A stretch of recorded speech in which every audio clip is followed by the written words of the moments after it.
After nearly 8 months of radio silence, we recently got a new look at Red vs. Blue Restoration, the final season in the long-running, iconic Halo-based web series that so many of us grew up with and love.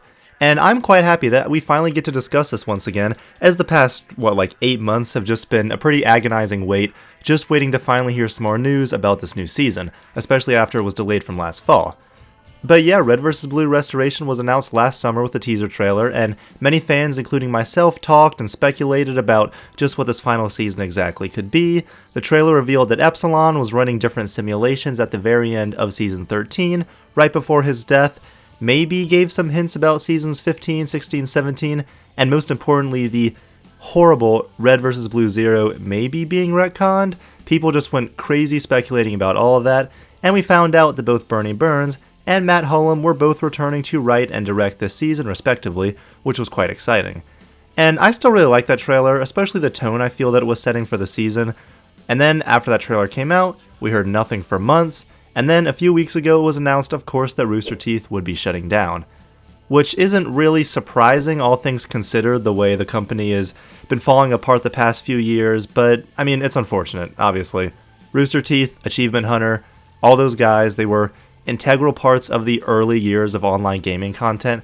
I remember actually heavily anticipating those Halo Reach horse videos coming out, fails of the week, all that stuff just was some of the most fun I'd had being engaged in online gaming communities and videos and things like that in the early 2010s and late 2000s. So that was just such a fun thing to be around, and Jeff and all the rest of those guys were just online icons, especially when it came to Halo and Microsoft and that area of gaming. It's the end of an era. People losing their jobs, of course, always sucks, but the final season releasing right in line with that does almost feel fitting in a way. But yeah, let's talk about Restoration itself. Biggest thing to get out of the way, it will no longer be a season comprised of individual episodes, but will now be a movie that is 87 minutes long, and it will be available to buy for $15 on May 7th, or rent 2 weeks later for $5. Which the paid aspect isn't really too surprising, was always going to be on Rooster Teeth first, their website, some paid platform, so I don't have a huge issue with that.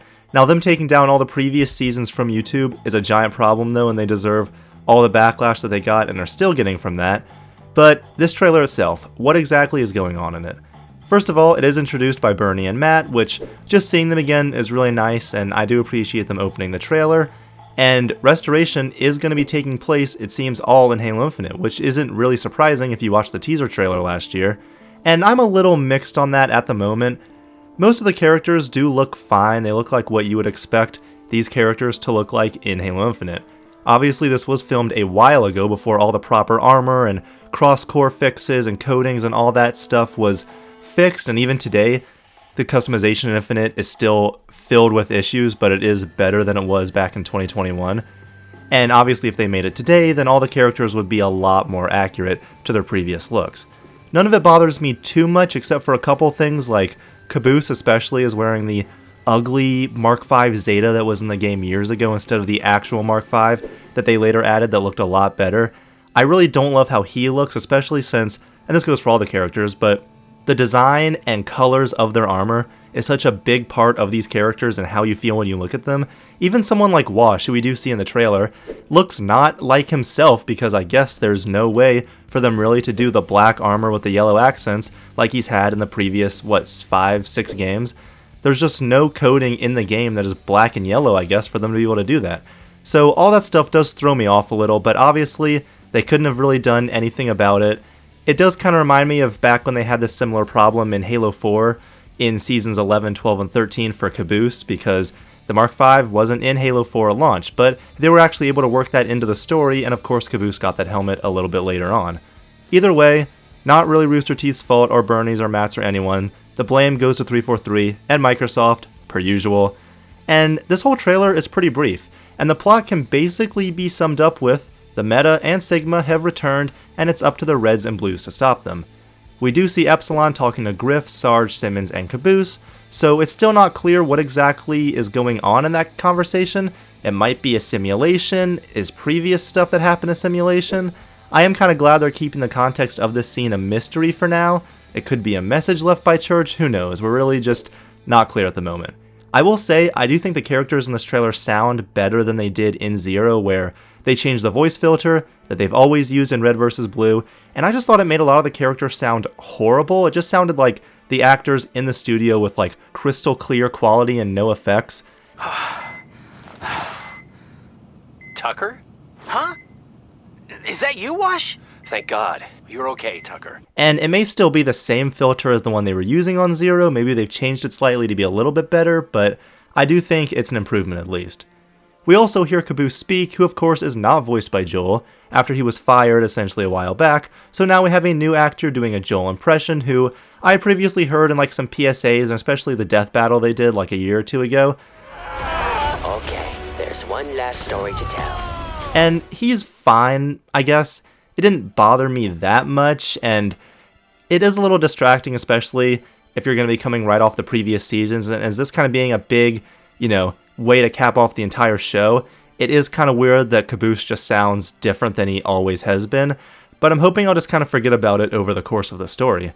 A similar thing kind of happened with the new season of Rick and Morty, which I was able to look past for the most part, even though I still think Morty's voice sounded really bad for a lot of the new season. Whatever.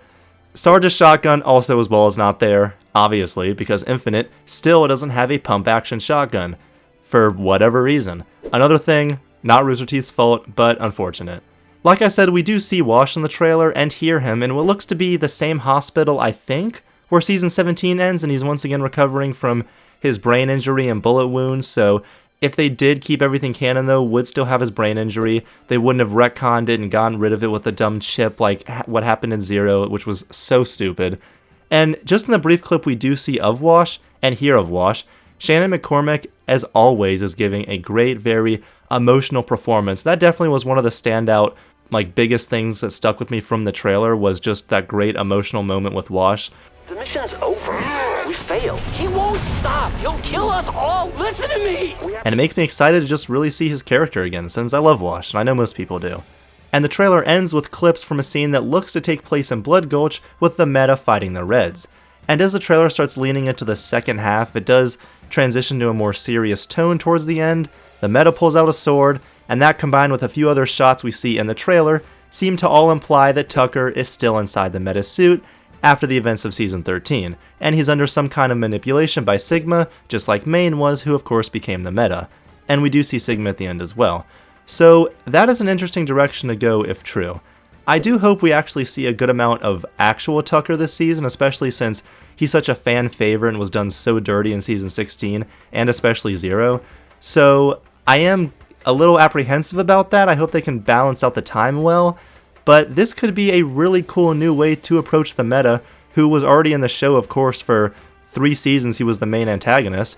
I think this could be a really cool new way to kind of put a new spin on that. And the Reds and Blues trying to reach and free him could be really compelling, and it definitely has lots of potential to kind of dive more into Tucker's character, and maybe they'll do a thing where it goes inside of his mind, where he's interacting with Sigma and memories or something like that. I think they really have some potential to do something really cool. But this trailer does really give off the impression that Restoration will be very focused on our core Reds and Blues from Blood Gulch. There's very little Doc or Wash in the trailer, we don't even see Carolina, and even Donut, which I thought was kind of weird, he's not in the trailer at all, so that was a little surprising, but most of the trailer implies that Sarge, Griff, Caboose, and Simmons, with the help of Epsilon, will be taking on the Meta, who is now Tucker. That's our main cast, our kind of basic read of the season, from what you get from the trailer. A couple other things to note, they actually remembered that Simmons is a cyborg in this, which was neat and is literally never brought up. Also, there is animation, of course. Not surprising really, but seeing it in Halo Infinite is actually kind of cool.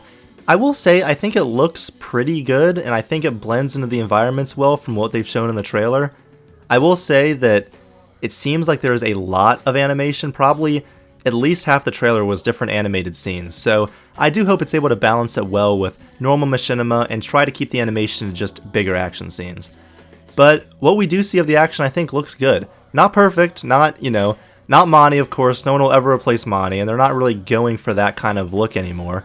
But especially the lighting looks better than I think it did for parts of the Chorus trilogy. I remember Season 12, there were a good amount of fights in that season where the lighting just looked off. It didn't fit into the Halo 4 environments very well, and I just thought it looked a little weird. So I think from what we've seen here, it looks pretty good, and I'm happy to see that they're, gonna be continuing animation with action scenes and hopefully make some really cool and exciting ones. It is animated in Unreal just like Zero was, so we'll just have to see how the final product looks.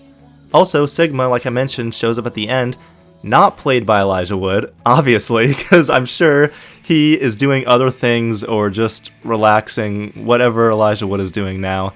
But it is Miles Luna playing Sigma, who of course wrote the Chorus Trilogy and played Felix in the Chorus Trilogy, and I think he does a really good job actually. It sounds pretty much just like Sigma, as he always has sounded, and of course Sigma hasn't been in the show in a little bit, so I think it's a little bit easier to separate it, but I think that Miles sounds great, and I'm excited to see his performance.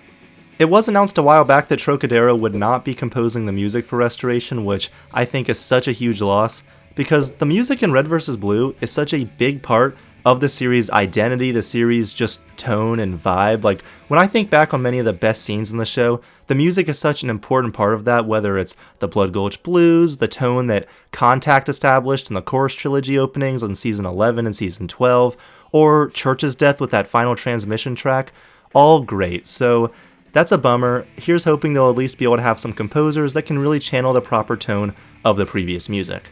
Also, there's a scene in a convention of some kind where I think we see Jax and Dylan, so it'll be cool for both of them to pop up again, or Dylan at least, Who knows, maybe they'll make Jax a little bit more likable this time, whatever. But the trailer overall, I am quite intrigued by, and I think it did a pretty good job of teasing the story without really revealing anything. The biggest questions now are just what exactly is the context behind this season? When does it take place? Is the Sigma we see just a new memory fragment from Epsilon? How is Epsilon even interacting with the Reds and Blues again? What simulations was he talking about running in the previous trailer? Some people are even theorizing that all of Restoration itself is going to be in a simulation. So there's a lot we don't know, but I do think there is quite a bit of potential from what we've seen for this story to be something really interesting. I think the tone feels right from what we've seen so far, managing to strike a balance between the humorous personalities of these characters and a legitimate story with some real stakes that takes itself seriously. And honestly, I wasn't thrilled at first when it was revealed that the meta was returning, but especially with Tucker being inside the suit if that is the case, like I said, I think they should be able to put a fresh new spin on it. And with Sigma back, it'll give a little bit more weight to Epsilon's involvement if he is involved in the actual story, and what he'll be up to. And for all intents and purposes, it is a new character and a new version of these characters, so we'll see. But even more than the trailer itself, the main thing keeping my hopes and expectations pretty high is the creative team. I do trust that Matt and Bernie will do right by these characters and create a fitting ending. There's no one that knows these characters better, and that I would trust with the job. Now I do hope that 87 minutes is enough time to tell this whole story, because that seems really short. An hour and a half, 90 minutes, is usually the length of like an animated kids movie. So I am a little worried that there won't be enough time to really tell this full story. And there hasn't been a season of Red vs. Blue shorter than an hour and a half since Season 1. Some have come close, like Season 7 I think, and 0 I think were like an hour and 35 minutes or something like that, but most of the meaty seasons of the show are closer to 2.5 or even 3 hours. So that's my only concern at the moment. I don't just want this to feel like some thrown on addition that seems like it really doesn't matter in the overall Red vs. Blue journey. But I am genuinely really excited and curious to see if they're able to pull this off. All this talk of retconning, writing concerns, the negative reception of the last few seasons, combined with Rooster Teeth's current position, and even the state of Halo at the moment. There's a lot going on, and it's no doubt an uphill battle, but I trust that Bernie and Matt know what they're doing, and I hope they know that they have tons of diehard fans out there that have been there since day one and are ready to support them.